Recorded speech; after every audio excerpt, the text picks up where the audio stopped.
না, ও আমার ভাইয়াদেরকে মারতেছে। তুমি দেখো না, তুমি দেখো না ভাইয়াদেরকে মারতেছে। এই যে কি যে ওটা বলার মতো না, এত ভয়ঙ্কর সেই দৃশ্যগুলো। চতুর্দিকে শুধু গুলির আওয়াজ আর গুলির আওয়াজ, হাহাকার, কান্নাকাটি। আর ওদিক থেকে তো চাপাতি রামদা দিয়ে কোপানো, কি অবস্থা! বাচ্চাদেরকে ধরে ধরে নিয়ে যাওয়া, রক্ত গায়ে লাগলে সেগুলো আবার পানি দিয়ে ধুইছি যাতে বাড়িতে আসলে কেউ যেন না দেখে। মানে কোনো একটা বাচ্চাকে মনে হতো না যে ওটা আমার না। আমার এই বাচ্চাটা তো ও তো বোঝে না কিছু। আমি ওকে ধরে রাখতে পারতাম না। ওকে বলতাম, বাবা তোমাদের পরীক্ষা, তোমাদের তো নিষেধ করা হয়েছে যে 24 ব্যাচ কেউ বেরোবে না, তবুও বেরোইছো, তা তুমি যেও না। কিন্তু আল্লাহর একটা আশ্চর্য দেখছি যে একটা বিদ্যুৎ চমকাতে আমি কোনো দেখিনি, আর একটা বজ্রপাতের শব্দ আমি শুনিনি। আর আমার কাছে কেন জানি মনে হচ্ছিল যে আল্লাহ স্বয়ং বোধহয় ফেরেশতাদেরকে ডেকে ডেকে দেখাচ্ছিল, দেখো তোমরা। আর তাদেরকে ভেদ করে মনে হয় সেই আলো, সেই শব্দ মানে পৃথিবীতে এসে পৌঁছায় নেয়। আসলে কি আন্দোলনে একটা জিনিস অনুভূতি কি, সব একটা জিনিস আমি জানি না কেউ খেয়াল করছে কিনা, আর পুরো বাংলাদেশে এমনটা হয়েছে কিনা জানি না। তবে আমি খুলনায় প্রতিদিন তো বেরোতে পারিনি, ঠিকমতো সময় দিতে পারিনি, বাচ্চার এইচএসসি পরীক্ষা ছিল। আর যতটুকু সময় পারছে, আর তাছাড়া আওয়ামী লীগের এরিয়ায় থাকতাম, খালিশপুর এরিয়া, তো গোপনে, তাছাড়া প্রায় পরিবারের তো সেফটির একটা বিষয় ছিল, খুব গোপনে বেরোতাম যতটুকু সময় থাকতে পারতাম। মানে কোনো একটা বাচ্চাকে মনে হতো না যে ওটা আমার না। আর এত কষ্ট, ওরা কীভাবে এত নিষ্ঠুরভাবে মারছে কিন্তু বলার নেই, ভাষা নেই। আমার এই বাচ্চারা তো ও তো বোঝে না কিছু। আমি ওকে ধরে রাখতে পারতাম না। ওকে বলতাম, বাবা তোমাদের পরীক্ষা, তোমাদের তো নিষেধ করা হয়েছে যে 24 ব্যাচ কেউ বেরোবে না, তবুও বেরোইছো, তা তুমি যেও না, তুমি যেও না, তোমাকে সুস্থ থাকতে হবে, পরীক্ষাও দিতে হবে। না, ও আমার ভাইয়াদেরকে মারতেছে। তুমি দেখো না, তুমি দেখো না ভাইয়াদেরকে মারতেছে। এই যে কি যে ওটা বলার মতো না, এত ভয়ঙ্কর সেই দৃশ্যগুলো। চতুর্দিকে শুধু গুলির আওয়াজ আর গুলির আওয়াজ, হাহাকার, কান্নাকাটি। আর ওদিক থেকে তো চাপাতি রামদা দিয়ে কোপানো, কি অবস্থা! বাচ্চাদেরকে ধরে ধরে নিয়ে যাওয়া, রক্ত গায়ে লাগলে সেগুলো আবার পানি দিয়ে ধুইছি যাতে বাড়িতে আসলে কেউ যেন না দেখে। পুলিশ যদি ধরতো, পুলিশ ধরলে বলতাম আমি বাজারে গেছি, বাজারে ব্যাগ একটা রাখতাম, বাজারে গেছি, আমার বাচ্চাটা তো দেখতেছেন এমন, ও তো একা চলতে পারে না, ওকে নিয়ে আমার যেতে হয়, এই জন্য গেছি, এইভাবে বলে ছাড়ে আসতাম। ওর জন্য আমি আসলে পুলিশের হাত থেকে ছেড়ে আসতে পারতাম। তবে একটা জিনিস খেয়াল করছি কি, যে আল্লাহ আমাদের সাথে ছিল। কারণ আমি এই যে জুলাই মাসটা, এ সময় কিন্তু পুরো বাংলাদেশে সবসময়ই হয়, বজ্রপাত হয়, অনেক মানুষ মারা যায়, বিদ্যুৎ কিন্তু আল্লাহর একটা আশ্চর্য দেখছি যে একটা বিদ্যুৎ চমকাতে আমি কোনো দেখিনি, আর একটা বজ্রপাতের শব্দ আমি শুনিনি। আর আমার কাছে কেন জানি মনে হচ্ছিল যে আল্লাহ স্বয়ং বোধহয় ফেরেশতাদেরকে ডেকে ডেকে দেখাচ্ছিল, দেখো তোমরা। আর তাদেরকে ভেদ করে মনে হয় সেই আলো, সেই শব্দ মানে পৃথিবীতে এসে পৌঁছায় নেয়। সে যে কি ভয়ঙ্কর, এগুলো ভাষায় প্রকাশ করা যায় না।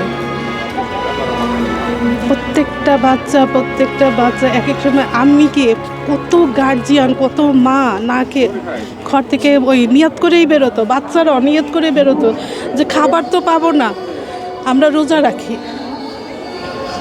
একটা খাবার একটা টুকরা খাবার যদি হতো, ভাগ করে করে করে করে তারপরে বাচ্চাটা খাইছে।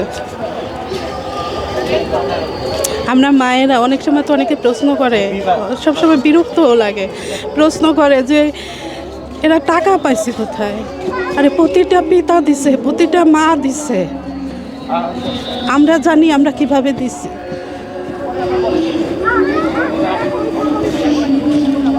এগুলো ভাষায় যারা দেখছে মানে ভাষায় প্রকাশ করে। আর যখন বাসায় আসছি, টিভিতে দেখছি, তখন তো খালি হাউ মাউ করে কান্নাকাটি করছি। জানলা, এই বাচ্চাদেরকে এইভাবে একটা নেতা দেখি না এই সামনে, নেতারা যদি সামনে থাকতো তাহলে আমাদের বাচ্চারা মরতো। কোনো নেতা দেখিনি, কোনো রাজনীতিবিদ ওখানে ছিল না। আমার সব একটাই পরিচয় ছিল, এই জিনিসটাই একটা জিনিস দেখছি যে গার্জিয়ান আর সন্তান। ওইখানে মাঠে শুধু ছিল গার্জিয়ান আর সন্তান, আর অপর দিকে ছিল শুধু শত্রু আর গুলি। রাত হলে ঘুমাতে পারতাম না, চোখ বন্ধ করলেই কানের মধ্যে খালি বাজতো। মা ফোন দিলে বল, মা আমি ঘুমাতে পারি না, মা আমি ঘুমাতে পারি না, এত আওয়াজ, আমি ঘুমাতে পারি না, এত আওয়াজ লাগে, এত আওয়াজ লাগে কানের মধ্যে। তো আল্লাহর অসীম রহমত। তো এই 1 বছর কাল পূরণ হবে আমাদের স্বৈরাচার পতনে, তো কি পরিবর্তন দিচ্ছেন এই 1 বছর? আপনারা যে আশা নিয়ে বা যে একটা স্বপ্ন নিয়ে বাচ্চাদের পাশে দাঁড়িয়েছিলেন, কি মনে হয় সে স্বপ্নটা কি পূরণ হচ্ছে বা আমরা কি সেই পথে এগোচ্ছি? সেটা তো হচ্ছে না।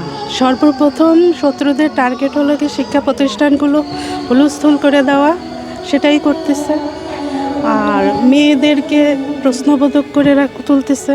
আমাদের ছেলেরা যে চেষ্টা করেনি তা কিন্তু বলবো না, ছেলেরা চাইছে তাদের বোনরা অধিকার পাক, কিন্তু পরে দেখতেছে ওদের ইজ্জতের উপরেই তো হাত পড়তেছে।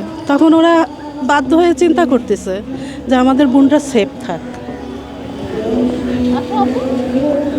নতুন সরকার গঠন হয়েছে, ছাত্র যারা বৈষম্যবিরোধী ছাত্র আন্দোলনের সাথে যুক্ত ছিল তারা মিলে এনসিপি জাতীয় নাগরিক পার্টি একটা দল গঠন করেছে। আশা করা যাচ্ছে তারা নির্বাচনে অংশগ্রহণ করবেন। তো এই দলটার প্রতি আপনাদের প্রত্যাশা কী এবং আপনাদের স্বপ্ন অনুযায়ী তারা কাজ করছে কিনা, কি মনে হচ্ছে? তারা কি সেই পথে এগিয়ে যাচ্ছে? কিছু কিছু ক্ষেত্রে হচ্ছে, কিন্তু সব জায়গায় না, সব ক্ষেত্রে হচ্ছে না। তবে আমি মনে করি কি প্রত্যেক দলের এই যে নির্বাচন করতেছে, নির্বাচনটা একটু দেরিতে হওয়া উচিত এবং প্রত্যেক দলের যদি যুবতীদেরকে একটু সুযোগ করে দেওয়া যায়, ওদের সৃজনশীল মেধা, ওরা হয়তো দেশটাকে সুন্দর করে সাজাতে পারতো। গার্জিয়ানদের ওনারা যারা নেতা সারা জীবন তো ত্যাগ স্বীকার করছে, এটা তো আমি বলবো না যে তারা কিছুই করেনি, অবশ্যই তারা করছে, ত্যাগ স্বীকার করছে। কিন্তু যদি যুবকদেরকে সুযোগ দেয়, প্রত্যেক দল থেকে নমিনেশনের ক্ষেত্রে যদি যুবতীদেরকে সুযোগ দেয় আর ওনারা যদি গার্জিয়ান হয়ে দাঁড়ায়, তাহলে সম্ভব, এ দেশটাকে পুনরায় গড়ে তোলা সম্ভব। আপনার ছেলেকে নিয়ে যদি কিছু বলতেন, সেই সময় আপনি না হয়ে তাকে ধরে রাখতে পারতাম না, আমি তো প্রথমেই বেরোয়নি যে ওর মতো বাচ্চা, কিন্তু ওই আমাকে বের করছে। বলছে আমার ভাইয়াদেরকে টিভিতে দেখছে, আমার ভাইয়াদেরকে মেরে ফেলতেছে, তুমি দেখো না, আমি ঘরে বসে থাকবো না, আম্মু চলো। আর ওর তো খিঁচুনি হয়, আর যখনই মানসিকভাবে ডিস্টার্ব থাকে তখনই খিঁচুনিটা বেশি হয়। যখন দেখলাম যে ওর খিঁচুনি শুরু হয়ে গেছে, তখন চিন্তা করলাম যে না, বেরোই, ও সুস্থ থাক। বেরোলে ওকে আমি ধরে রাখি, ও আমার হাত ছেড়ে দৌড় দেয়, বা তুমি দেখো না ভাই এদেরকে গুলি করতেছে, তুমি দেখো না, আমি জোর করে ধরে রাখি, বাবা তোর পরীক্ষা দিতে হবে। আর তাছাড়া তুমি বাবা দুর্বল, তোমাকে সেভ করতে যায়, তোমার আর 10টা ভাইয়া যদি অসুস্থ হয়ে যায়, তারা যদি গুলি খায়, তা তোমাকে তো সেভ করতে তাদের সমস্যা হয়ে যাবে, তুমি একটু দূরে থাকো। তো ধরে রাখতে পারতাম না। আর ভিড়ের মধ্যে যদি তুমি হারায় যাও, পাড়ার তলে পড়ো, তুমি তো ওরকম দৌড় দিতে পারো না। কিন্তু তবু আমি ধরে রাখতে পারতাম না। আমি মনের মাঝে মধ্যে একটু হতো, মন খারাপ হতো যে আল্লাহ এমন একটা ছেলে। আবারও বলতাম যে আল্লাহর রহমত, আল্লাহ দিছে হয়তো কোনো উদ্দেশ্যে। কিন্তু আমি এই আন্দোলনের পর থেকে আমি আর কখনো এই কথা চিন্তা করি না, কারণ আমি একটা বীর সন্তানের মা, এটাই আমার গৌরব।